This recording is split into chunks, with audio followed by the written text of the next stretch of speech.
अस्सलामुअलैकुम नाजरीन, नूरानी ख़बरों में आपका खैर मकदम है। नाजरीन, भारत में आए दिन मुसलमानों को टारगेट किया जा रहा है।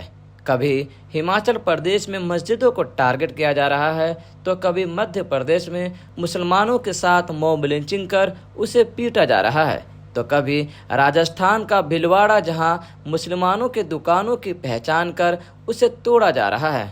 वहीं दूसरी तरफ मुस्लिम समुदाय मोहब्बत की दुकान खोले इनका स्वागत कर रहे हैं। जी हाँ नाजरीन, महाराष्ट्र की वह मस्जिद जहां गणेश जी को रखा जाता है और पूजा भी जाता है। जी हाँ, आपने सही सुना, 5 ऐसे मस्जिद जहां गणेश की मूर्ति को रखा जाता है। क्या है पूरा मामला, हम आपको बताते हैं। उससे पहले अगर आपने हमारे चैनल को सब्सक्राइब नहीं किया है तो बड़ा ही मेहरबानी सब्सक्राइब कर बेल आइकन जरूर दबाएं, और साथ ही में इस वीडियो के बारे में आपकी क्या राय है हमें कमेंट कर जरूर बताएं। नाजरीन, महाराष्ट्र में हर साल गणेश चतुर्थी बड़े ही धूमधाम से मनाया जाता है। इसी को लेकर महाराष्ट्र के कोल्हापुर और सांगली के गाँवों में 40 साल से हिंदू मुस्लिम एकता की एक अनोखी परंपरा चली आ रही है। साल 1961 की बात है, जब गणेश विसर्जन के दौरान यानी जब गणेश चतुर्थी का जुलूस निकल रहा था, तो गणेश जी की मूर्ति को खुले आसमान में रख दिया गया। उसी समय बारिश होने लगी, जिसकी वजह से गणेश जी की मूर्ति भीग रही थी। जब ये चीज यानी गणेश जी की मूर्ति को भीगते हुए एक मुस्लिम व्यक्ति ने देखा, जिसका नाम निजाम पठान था। निजाम पठान को गणेश जी की मूर्ति भीगते हुए देखकर रहम आ गया। फिर उसने पास ही के मस्जिद में उस मूर्ति को यानी गणेश जी की मूर्ति को रखने का सुझाव दिया, और उन्होंने इस सुझाव को तुरंत मान लिया, और मानना भी था, क्योंकि इन्हें इन्हीं सब चीज़ों का तो इंतज़ार होता है। और फिर पहली बार गणेश जी की मूर्ति मस्जिद में रखी जा रही थी, तो उन्होंने गणेश जी की मूर्ति मस्जिद में रख दी। फिर मस्जिद में ही पूजा पाठ किया गया।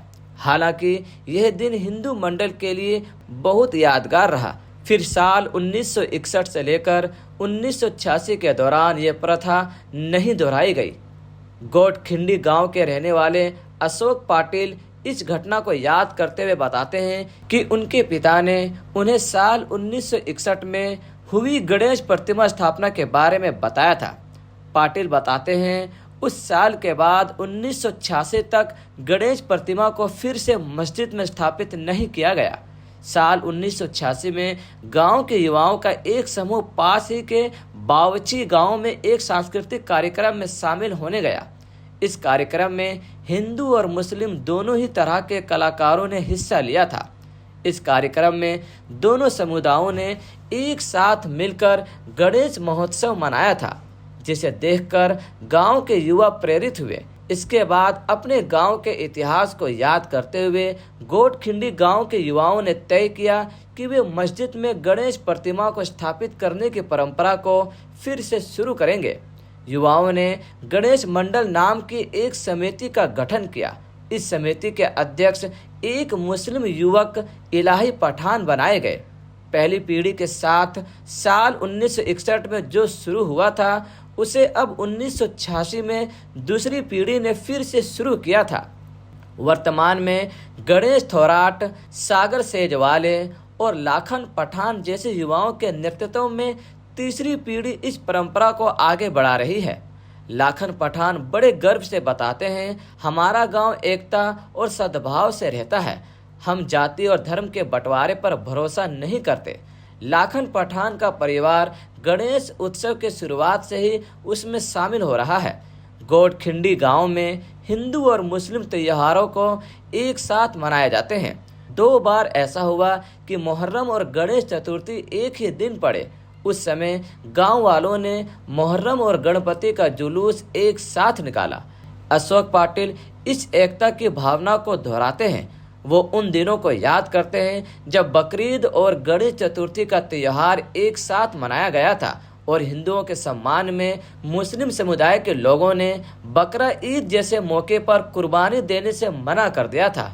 पाटिल कहते हैं, यह किसी पर कोई थोपी गई बात नहीं है। हमारे मुस्लिम भाइयों ने प्यार और सम्मान के लिए यह किया था। चलो कहीं तो ऐसा है जहाँ हिंदू मुस्लिम की एकता देखने को मिलती है, वरना हिमाचल प्रदेश, मध्य प्रदेश जैसे और राज्यों में मुसलमानों के साथ आए दिन भेदभाव कर कभी मस्जिद को टारगेट करते हैं तो कभी मजार शरीफ को, तो कभी मुस्लिम की पहचान कर उसके साथ मॉब लिंचिंग करते हैं। अभी हाल ही में राजस्थान के भीलवाड़ा जहां मुसलमानों की दुकानों को पहचान कर उसे तोड़फोड़ कर देते हैं। इसी बीच इस शांति को भंग करने के लिए, एकता की भावनाओं को तोड़ने के लिए राजनीतिक पार्टी की एंट्री होती है। अशोक और माजिद पठान एक घटना को याद करते हैं जब गांव के बाहर से कुछ धार्मिक नेता आए और उन्होंने मुस्लिम समुदाय से गणेश उत्सव में शामिल नहीं होने का अनुरोध किया। इन नेताओं ने चेतावनी देते हुए कहा कि ये इस्लामी शिक्षाओं के खिलाफ है, और होगा भी क्यों नहीं, क्योंकि मस्जिद में गणेश जी की मूर्ति को रखा जा रहा है, उन्हें पूजा जा रहा है।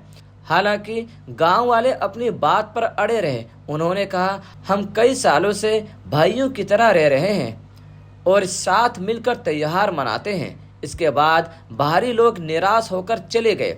गणेश उत्सव की शुरुआती सालों में गणपति का जुलूस बैलगाड़ी में निकाला जाता था, लेकिन वर्तमान में ये ट्रैक्टर में निकाला जाता है। हालांकि लोगों का उत्सव अभी भी वैसा ही है। अनंत चतुर्थी के दिन गणपति की मूर्ति का विसर्जन करने के बाद पूरा गांव सामूहिक भोजन के लिए इकट्ठा होता है। 10 दिनों के दौरान हिंदू और मुस्लिम परिवार गणपति की आरती करते हैं। गांव के रहने वाले गणेश थोरट कहते हैं, हमारे गांव ने दूसरों के लिए एक उदाहरण पेश किया है। हमारे पूर्वजों की इस विरासत पर हमें गर्व है और सामाजिक सद्भाव की इस परंपरा को जारी रखना हमारी जिम्मेदारी है। इसी तरह पश्चिम महाराष्ट्र के कोल्हापुर जिले में बसे कुरुनंदवाड़ गांव में हर साल एक अनोखी परंपरा निभाई जाती है। गणपति उत्सव के दौरान यहाँ की 5 मस्जिदों में भगवान गणेश की प्रतिमा विराजी जाती है, मतलब रखी जाती है। इस गांव की 5 मस्जिदों के नाम है कुडेन खान बडेनल, धेपनपुर, बैरागदार, सेलके और कारखाना मस्जिद।